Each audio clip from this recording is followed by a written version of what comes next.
Hello વિદ્યાર્થી મિત્રો, ચાલો તો આજે આપણે તોરણ પાઠ્યપુસ્તકમાં ધોરણ 5માં લેસન નંબર 14 તિલક હોલી આ કવિતા ભણીએ. અહીં આપણને 3 પાત્ર દેખાય છે, લાલુ, દાદા અને રાહી. લાલુ જે છે એના દાદાને કહે છે કે તિલક હોલી એટલે શું? કે લાલુ કહે કે ગુજરાતી સમાચાર પત્રમાં રોજ આવે છે કે ચાલો આપણે તિલક હોલી રમીએ, તિલક હોલી ઉજવીએ. ત્યારે દાદા કહે છે કે સરસ, તું સમાચાર પત્રમાંથી આવી સારી વસ્તુની નોંધ લે છે. ખૂબ જ સરસ છે કે તું સમાચાર પત્ર વાંચે છે અને આવી જે વસ્તુની છે તું માહિતી મેળવે છે. આ દાદા અને લાલુ જે છે જે વાર્તાલાપ કરી રહ્યા હતા તે રાહી જે છે સાંભળી રહી હતી. ત્યારે રાહી કહે કે તિલક હોલી એટલે પાણીનો ઉપયોગ કર્યા વગર માત્ર ગુલાલથી જ હોળી રમવી, એને તિલક હોલી કહેવાય. એનાથી શું થાય તો પાણીનો ઉપયોગ જે છે આપણને કરતાં આવડે, પાણીનો દુરુપયોગ જે છે અટકે છે. પાણીની સાચવણી કેવી રીતના કરવી, સાચવવું કેવી રીતના, એ બોધ આપણને અહીંથી મળે છે. પાણી આપણને વેડફવું જોઈએ નહીં. ચાલો તો કવિતાની શરૂઆત કરીએ. હોળી આવી રે ભાઈ, હોળી આવી, ખુશીઓનો ઉલ્લાસ લાવી, વર્ષોથી રમતા તા હોળી, રંગમાં પિચકારી બોળી બોળી. હવે કંઈક નવું વિચારીએ, પાણીનો વ્યય અટકાવીએ, હોળી આવી રે ભાઈ, હોળી આવી. પિચકારી ફુગ્ગા દઈએ છોડી, ચાલો રમીએ તિલક હોળી, એકમેકને તિલક કરીએ, કેસુડાના રંગથી રમીએ, હોળી આવી રે ભાઈ, હોળી આવી. એકબીજાને આપીએ વચન, પાણીનું અમે કરશું જતન, હોળીના સુંદર તહેવારે ભેગા મળી સૌ આનંદ કરીએ, હોળી આવી રે ભાઈ, હોળી આવી. હોળી આવી રે ભાઈ, હોળી આવી, હોળી આવી રે ભાઈ, હોળી આવી. આ કવિતાના રચયિતા છે રેખા તળાવિયા. ચલો આપણે કવિતાને સમજીએ.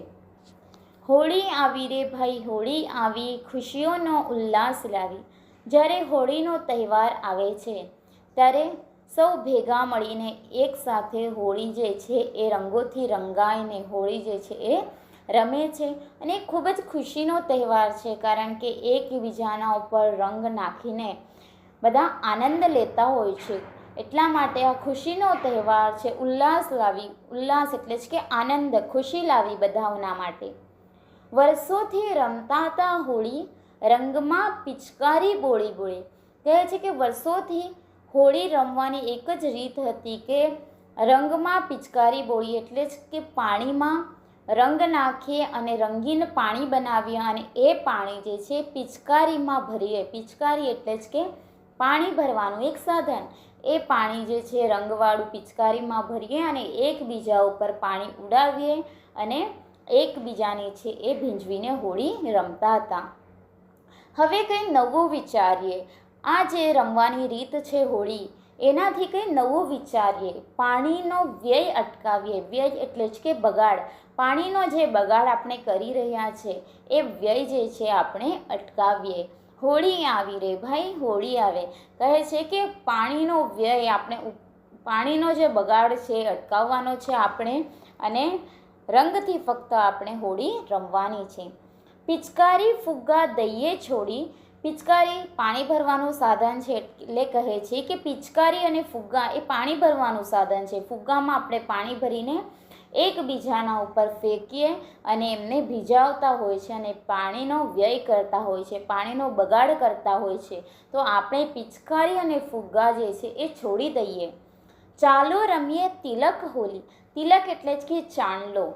તિલક કરીને ફક્ત કલરથી, રંગોથી જે છે આપણે તિલક, એકમેકને કલર કરીએ, રંગોથી રંગાઈને આપણે હોળી રમીએ. એકમેકને તિલક કરીએ, કેસુડાના રંગથી રમીએ, હોળી આવી રે ભાઈ, હોળી આવી. કહે છે કે એકમેકને આપણે તિલક કરીને, રંગોથી તિલક કરીને, કેસુડો એટલે કે એક પ્રકારનું આ વૃક્ષ હોય છે, એના ઉપર ફૂલ થતા હોય છે. ઓરેન્જ કલરના, કેસરી કલરના એક કેસુડાના ફૂલ હોય અને ગામડાઓમાં કેસુડાના ફૂલનો ઉપયોગ થઈને રંગો બનાવવામાં આવતા હોય છે. તો કહે છે કે આ કેસુડાના રંગથી આપણે રમીએ તો આ નેચરલ કલરથી આપણે હોળી જે છે રમીએ એનાથી આપણને સ્કિનને પણ કશું પ્રોબ્લેમ થવાનો નથી. કેમિકલ વગરના કલર જે છે એનાથી આપણે રમીએ. એકબીજાને આપીએ વચન, પાણીનો અમે કરીશું જતન.